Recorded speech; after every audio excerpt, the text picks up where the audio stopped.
역은 이들 앞선 두 개의 작품에서 얻은 도움에 힘입은 바 크다.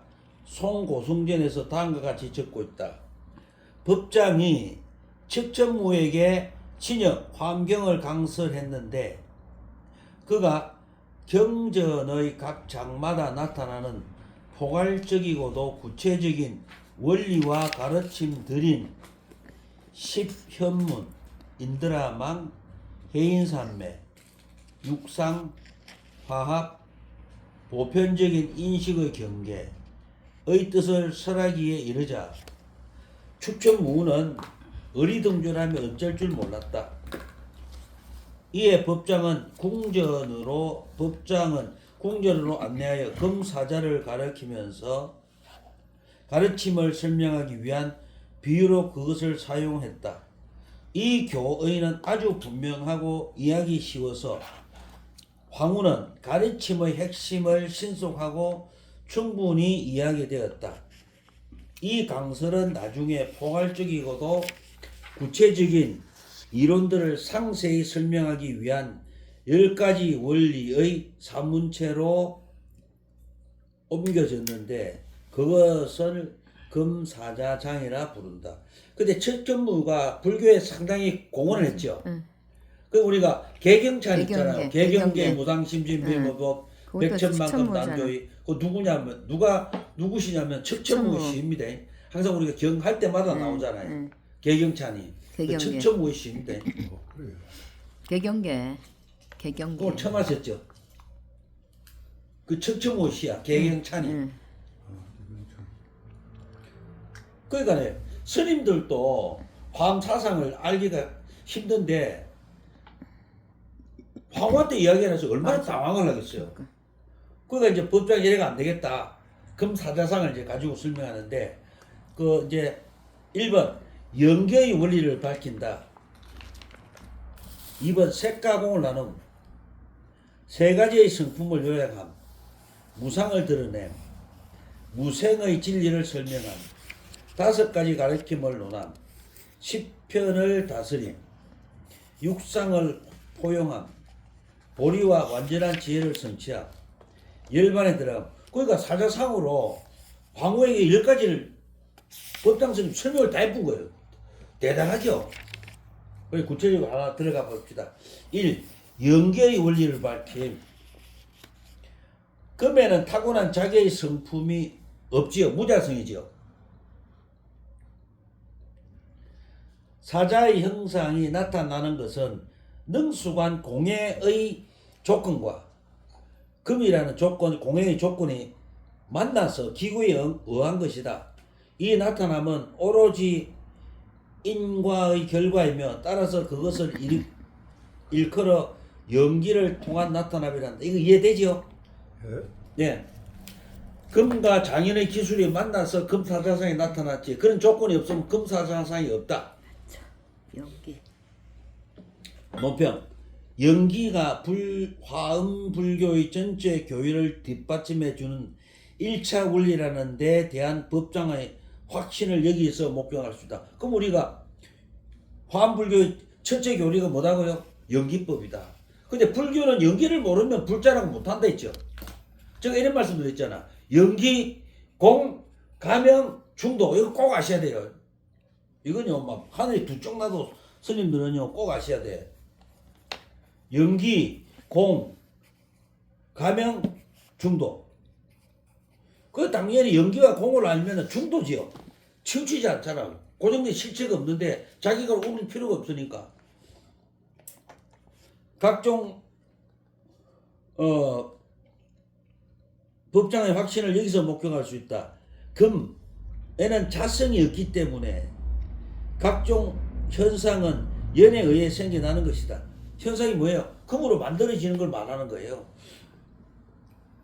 여기서 함축하고 있는 바는 만일 본체의 어떤 자기 존재가 조금이라도 있다면 모든 현상에는 결코 생겨날 수 없었을 것이라는 것이다. 그럼 금은 금이 그러죠. 자성이 있다면 뭐라 그래요? 와 나를 사자상으로 만들어 그냥 두지. 또 사단들은 뭐라겠어요? 왜 내 상을 금을 갖다가 만들어 하고 난리가 나겠죠. 또 우리가 왜 풀이나 나무가 자성이 있다면 우리가 나무에 떼겠어요? 나무가 시간이 막 풀이 치가 우리 잡아프지. 그러니까 공안 자체가 뭡니까? 대자유를 우리에게 주고 있다. 색과 공을 나눔. 이것은 사자의 형상은 거짓이며 참된 것은 금뿐임을 의미한다. 사자는 비존재이며 금의 채는 비존재가 아니다. 그 채가에서 뭐를 다 본질을 나타낸 겁니다. 채. 예. 우리 그 최대 상대 용대로 하잖아. 최대 용대 상대라는. 금의 채는 비존재가 아니기 때문에 그것을 색이라 부르는 거, 색공이라 부르죠. 왜 그럴까요? 금이라는 고정된 실체가 없음이 색이고 또 금으로 나타났잖아. 알죠? 고정된 실체가 없음이 공이고 금으로 분명히 있잖아요. 그게 색이고. 그런데 없지만 분명히 있는데 보니까 황금빛이 번쩍번쩍 나. 좋아요, 안 좋아요? 좋아요. 좋지요. 그러니까 뭡니까? 진공묘유지요. 물도 고정된 실체가 없어. 근데 물이 있어. 마시는 거 어째? 시원해. 그러니까 뭐다고? 진공묘유. 더구나 공은 자기의 어떤 모습도 갖지 않으면서도 색을 통해 드러난다. 알겠죠? 공이란 뭡니까? 고정된 실체가 없음을 공이라 하잖아. 없으면서도 색, 물질이 있으니까 드러나죠? 없으면서 색이 드러나잖아. 공이 색으로. 그 아까 그랬죠? 자, 저를 다시 한번 보세요. 색이 뭐예요? 사. 공이 뭐예요? 리. 사와 리는 항상 뭐야? 포습하고 융합하죠. 항상 같이 존재하죠. 사와 리는 상이 상직이죠. 상호 의존하고.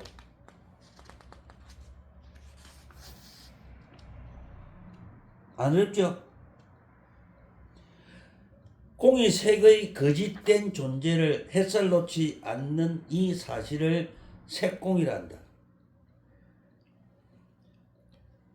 3. 세 가지의 성품을 요약하여 말함. 인간의 거짓된 개념들로 인해 사자가 유형적으로 존재하는 것을 나타내는데 이것을 편개의 성품이라 한다. 자, 인간의 거짓된 개념. 그게 바로 뭡니까? 사자상이 있다는 개념이에요. 근데 우리가 법계에서 보면 사자라는 실체가 있어요, 없어요? 사자라는 실체가 없는데 인간의 욕망으로서 사자를 만들어냈다는 거죠. 그 뜻입니다. 사자의 나타남, 사자가 존재하는 것으로 보이는 것은 그것을 다른 것에 의존하는 성품이라 한다. 사자가 존재하는데 뭐에 의존해요? 조건에 의존하죠. 조건. 금의 본성은 결코 변하지 않는데 이것을 원만한 실성의 성품이라 한다. 우리가 금을 아무리 뭐 사자로 만들고 나무로 만들어도 금은 본성이 변해요, 안 변해요? 안 변하죠. 금은 금이라. 그런데 금도 우주가 만들어질 때 화학적인 변화로 금이 만들어졌지. 금이라는 고정된 실체가 본래 없었지요. 논평. 이 세 가지의 성품은 육아행파에 의해 존재와 비존재의 문제를 결정짓는 기본적인 범주로 선언되었다. 외부적인 세계에 대한 인간의 카르마적이고 허구적인 투사는 어떤 사람의 노건을 뱀으로 오해하는 것과 같다. 뱀이가 없는데 착각한다는 거죠. 사자가 없는데 사자라고 착각한다는 뜻이에요. 이런 류의 존재는 그것이 존재하는 것으로 나타날지라도 사실상은 존재하지 않는다. 왜 존재하지 않을까요? 색이 공이기 때문에 그 설명하는 거예요.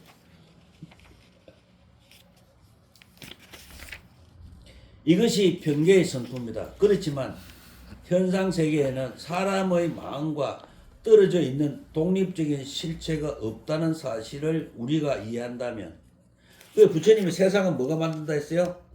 우리 마음이 세상을 만든다 했죠. 세상이 존재한다 안 했잖아. 우리 마음이 만든다 했어요. 그래서 제가 아까 이런 말 했는데, 일반인이 강을 보면 뭐라 그래요? 강. 그 강물을 이라는데, 수행성이 강물을 보면 뭐라 해야 돼요? 아까 전에 물은 지금 물하고 틀리다. 어제 물은 지금 물하고 틀리다. 거기서 강물을 보면서 뭐를 느껴야 돼요? 무상을 느껴야 돼요. 무상. 근데 우리가 강물을 보면서 무상을 느끼는 스님이 과연 얼마나 될까요? 책 펴면 이제 맞아 안 하고, 책 덮으면 이제 강 봐도 그냥, 아이고, 혜은이가 그랬잖아. 강물은 흘러갑니다. 확 하고 치우는 거예요. 사람들은 마음의 투사로 보이는 현상세계를 존재하지 않는 것이라고 말할 수 없다. 그러니까 육아행적인 의미에서 연기를 통해 활동하는 마음의 나타남을 완전히 존재하지 않는 것이라 할 수는 없는 것이다. 이것이 다른 것에 의존하는 성품이다. 우리가 서로 의존해서 나타나죠. 연기가 의존성이에요. 그 의존은 뭡니까? 연기라는 뜻이에요.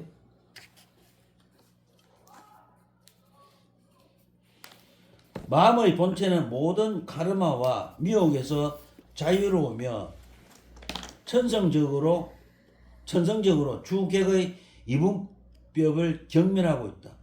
그럼 제가 물어볼게요. 자, 마음의 본체는 모든 카르마와 미혹에서 왜 자유로울까요? 천성적으로 주관 객관의 이분법을 왜 좋아 안 할까요? 자, 우리가 거울입니다.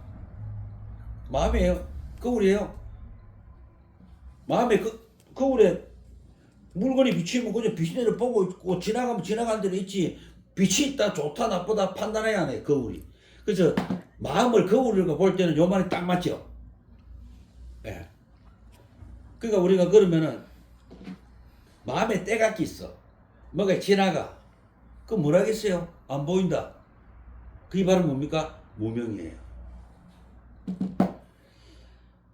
이분법을 결하고 있다. 궁극적으로 참인 이 마음은 원만 실성의 성품을 입증해 준다. 그런데 제가 질문할게요. 거울에 때가 긴 겁니까? 우리가 항상 거울에 때를 닦잖아요. 그러니까 누가 뭐라 했어요? 그 신수가 거울을 닦자 했잖아. 그런데 육조해는 뭐라 했어요? 닦을 거울이 어디 있노? 왜? 본래 맑았다. 근데 불승이 본래 맑은 거잖아요. 근데 중생이 법을 발견하는 겁니까? 없는 법을 구하러 가는 거예요? 안 그러면 있는 법을 닦아서 발견하는 겁니까? 닦았어. 발견하는 거잖아요. 근데 육조에는 건 뭐라 그래요? 발견할 필요도 없다. 이미 있었다. 너가 와 그래 번잡하게 사노 이 말이죠. 그런데 거기서 중요한 게 뭐냐면은, 아까도 제가 말했지만은 성문성, 영각성, 대성, 보살성 있잖아. 이걸 모르고 일불성으로 들어갈 수는 절대 없다는 거죠. 근데 만약에 삼성을 모르고, 근데 법학에서 뭐라 하냐면은 삼성을 설한 이유가 일불성으로 가기 위한 방편이었다. 왜 삼성을 설했느냐? 중생이 미혹하기 때문에 삼성을 설했다. 그러면은 삼성을 공부 안 해도 바로 일불성으로 갈 수 있는 분이 부처밖에 없었다는 거죠. 그러니까 결국은 전부 다 기본 교리를 공부를 해야 된다.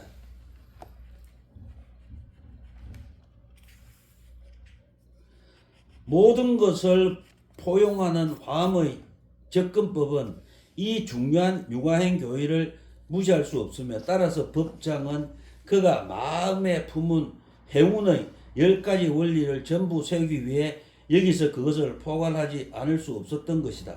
제가 아까 이런 말 했죠. 우리가 사는 곳이 법계잖아요.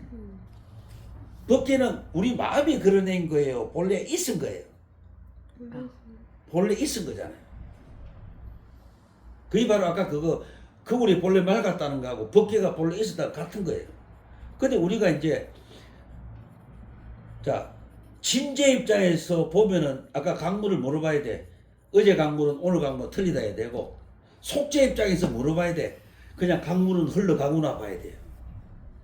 근데 흐름 속에 이미 뭡니까? 진제가 들어가 있잖아. 근데 인간은 스님들 그걸 놓치잖아요. 다음에 무상을 드러내. 무상은 뭐예요? 변한다. 고정된 실체가 없죠. 그러니까 공에도 뭐가 들어가 있어요? 무상의 개념이 들어가 있죠. 연기에도 무상의 개념이 들어가 있죠. 예. 그러면 공에도 연기의 개념이 들어가 있고 무상에도 들어가 있어. 그럼 공에도 무아의 개념이 들어가 있고 공에도 연기의 개념이 들어가 있죠. 그럼 결국은 공과 연기에 또는 가명과 충도에도 무상과 무아의 개념이 다 들어가 있죠.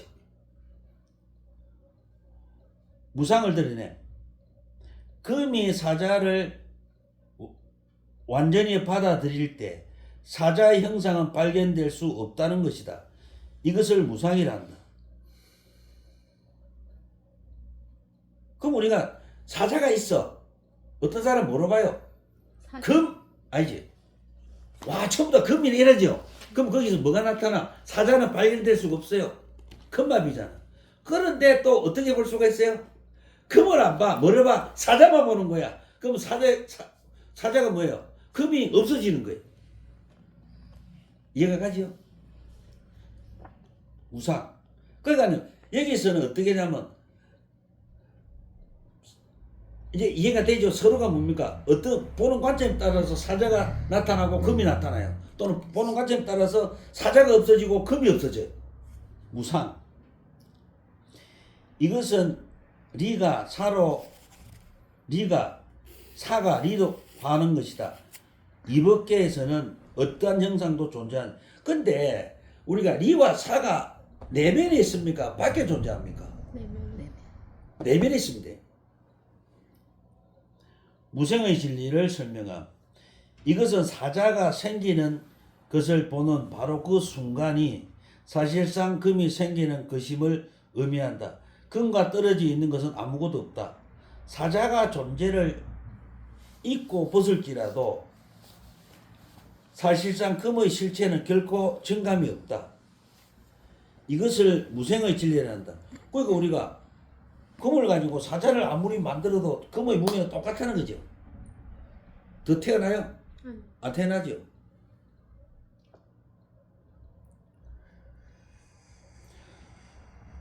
다섯 가지를 논함. 첫째, 사자가 연기를 통해 생겨난 법이라 해도 이것은 일체의 순간마다 생성과 파괴를 겪는다. 왜냐면 여기 바로 공의 뜻이죠. 생성과 파괴를 겪는다. 공의 뜻이죠. 고정된 실체가 없다는 뜻이에요. 공을 나타내. 공을 나타내니까 이건 뭐예요? 리예요. 리. 현상계에서 지속하는 것은 아무도 없으므로 사자의 형상도 결코 있을 수 없다. 이름하여 어리석은 성문의 가르침이라고 한다. 둘째, 연기로 인해 생겨나는 모든 것은 자성이 없으니 결국 공이다. 이거는 엄청 실이 들었죠. 그건 뭐냐면은 연기로 인해 생겨나는 모든 것은 자성이 없으므로 결국 공일 뿐이다. 그러면 인간은 자성이 있어요, 없어요? 우리도 무자성이죠. 무자성이 뭐하다? 그러니까 육교행선사가 응무소수 이생기지 변기, 야, 연기로 생겨났는데 네가 자성이 없는데 와, 네가 어디에 머물 줄 알아야 마. 근데 아까 그러잖아. 거울에 물건이 지나가면 그냥 지나가는 것 뿐이지. 예. 이게 바로 응무소주 이생기지. 이것을 이름하여 대성의 첫 가르침이라 한다. 모든 것이 철저한 공이라 해도 그것은 마야와 생성의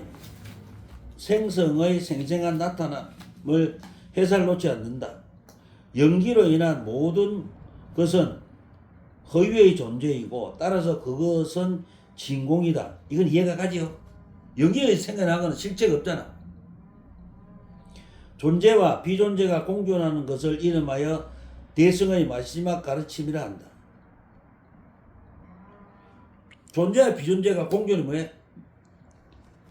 존재, 색, 즉 시공. 예. 대승 종교. 넷째, 이들 공과 색은 두 성품이 서로 상호 무효화하는 까닭에, 무효화가 뭐예요?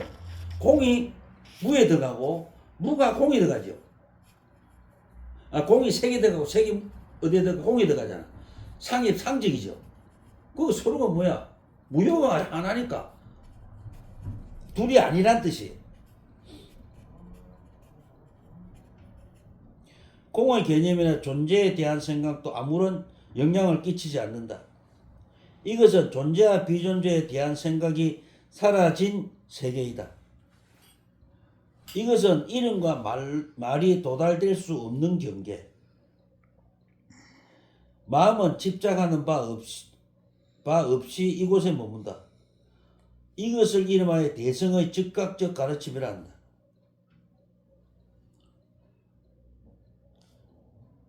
우리가 그러면 여기서 우리가 알기 공사상이 대성사상이죠. 바로 나오잖아요. 다섯째, 모든 거짓된 감정과 잘못된 생각이 제거되고 참 실체가 드러날 때 모든 것은 하나의 커다란 덩어리로 융섭한다. 그러면 큰 작용이 얼마든지 일어나며 일어나는 것은 무엇이든지 절대적으로 참된 것이다. 무수한 나타남들은 그 다양함에도 불구하고 혼란이나 물질싸움이 없이 상호 융통한다. 일체가 하나이니 둘 다 실체가 비어있기 때문이요. 하나가 일체이니 원인과 결과가 틀림없이 분명하기 때문이다.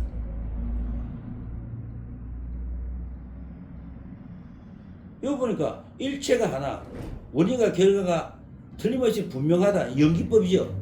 연기법을 이야기해. 저 참빼. 어디다 댔는데? 그 힘과 작용으로 하나와 일체가 서로 거두어 들이며 전적인 자유로움으로 벌리고 감싼다. 이것을 이름하여 일성의 원만한 가르침, 일성 원교라는 그게 뭡니까? 서로 포섭한다는 거예요. 색과 공이 서로가 포섭한다. 근데 인간들은 어째요? 색과 공을 철저히 나누잖아요. 왜? 인간은 눈에 보이는 것만 보기 때문에. 그래서 우리가 지금 화엄 철학이라는 거예요. 그 다음에 나머지는 보지 마시고 나머지 읽어보 7번요. 시편을 다스림. 첫째, 금과 사자는 동시에 세워지고 원만 구족하다. 이름하여 동시 구족한 원리라고 한다. 그래, 금사자는 금이 없으면 사자가 안 되고 사자가 없으면 금사자가 안 되잖아요. 그 말이에요. 둘째, 만일 사자의 눈이 사자 전체를 받아들인다면 모든 것이 바로 눈이다. 이해가 되죠?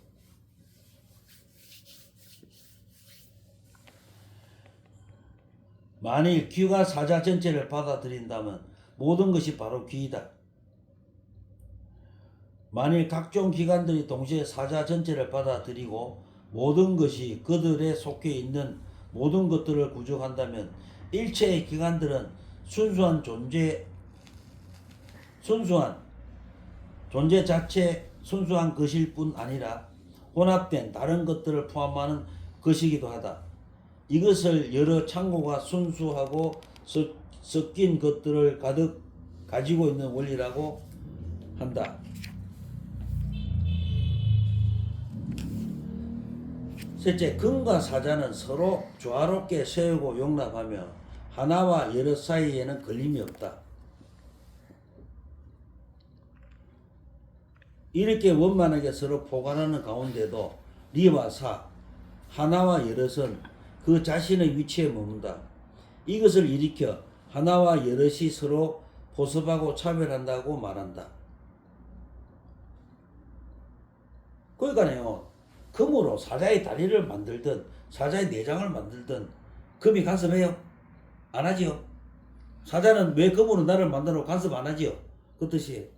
넷째, 갈기 끝에 이르기까지 사자의 모든 부분들 일체가 모두 금인 한 사자 전체를 받아들인다. 그들 일체가 사자의 눈에 스며드니 눈은 귀이고 귀는 코이며 코는 혀이고 혀는 몸이다. 그것들 모두 걸림이나 방해 없이 완전히 자유롭게 존재한다.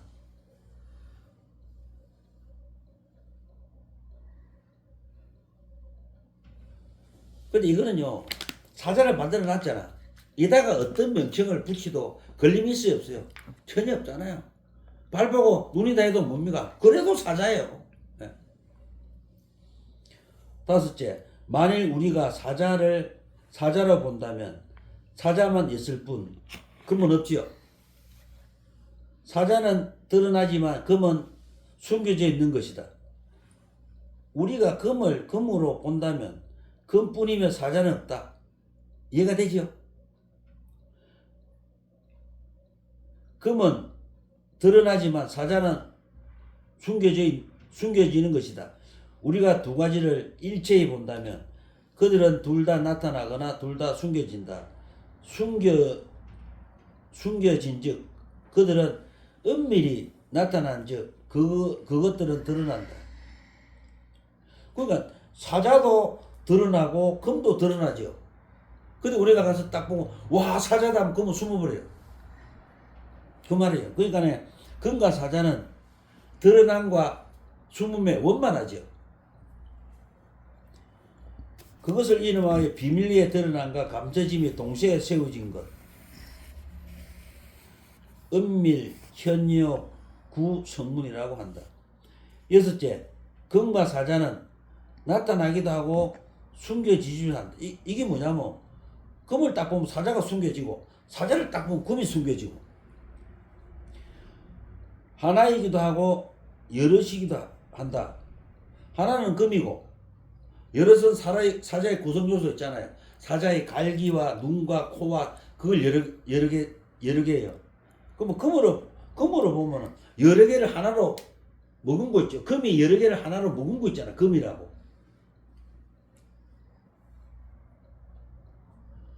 그 일중일제 다중일 일직일제 다지 그 생각이 나지요.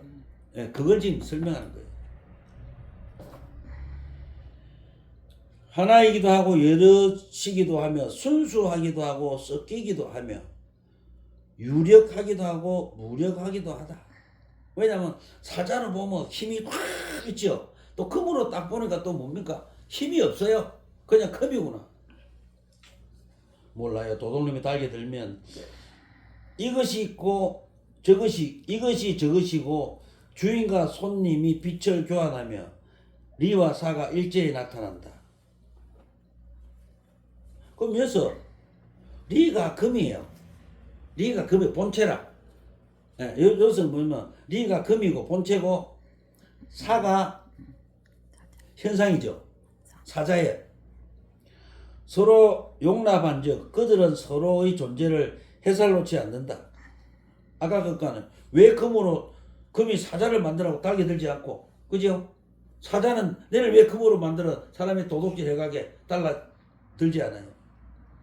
이것은 작고 미세한 측면의 경우도 그러하니 이르기를 작고 미세한 것이 평화롭게 공존한다고 한다. 일곱 번째, 일체의 한 가닥 갈기 끝에 이르기까지 사자의 각 눈과 귀와 수족 따위의 각각에는 금사자가 있다.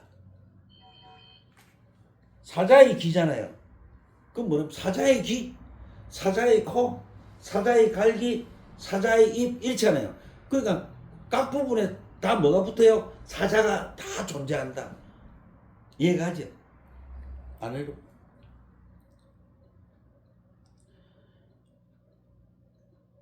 모든 사자는 일체의 티끌에 의해 포옹되며 동시에 그리고 즉각적으로 한 가닥 털 속으로 들어간다. 이해가 되죠? 그리고 우리가 사자의 갈기인데 사자의 갈기를 딱 잡고 이거 왜 개가 붙은 거 말은 안 하잖아요. 따라서 일체의 털 속에는 무한히 많은 사자들이 들어있는 것이다. 이해가 가요? 자, 이 털이 5개예요. 예? 털갈기라. 오, 사자털, 사자털, 사자털, 사자털, 사자털이잖아. 그럼 사자털이 억수로 많잖아. 한 개 한 개마다 우리는 전부 다 뭐로 붙여요? 사자라는 이름을 붙이죠. 그 말이.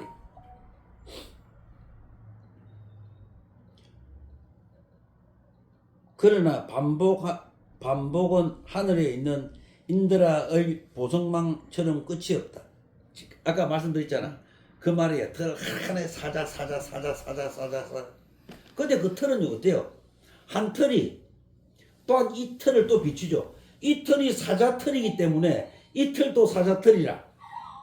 그죠? 하나의 건물에 구슬이 많이 붙었잖아. 이게 전부 다 뭡니까? 서로가 서로를 비춰서 사자라는 거예요. 그게 인드라망의 구슬이라. 이해가 되지? 인드라망.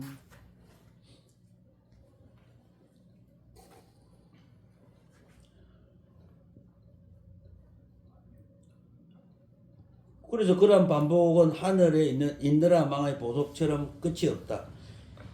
이에 개가 개를 무한히 포용하는 것이 성립되는데 그것을 인드라망의 경계라 이름한다.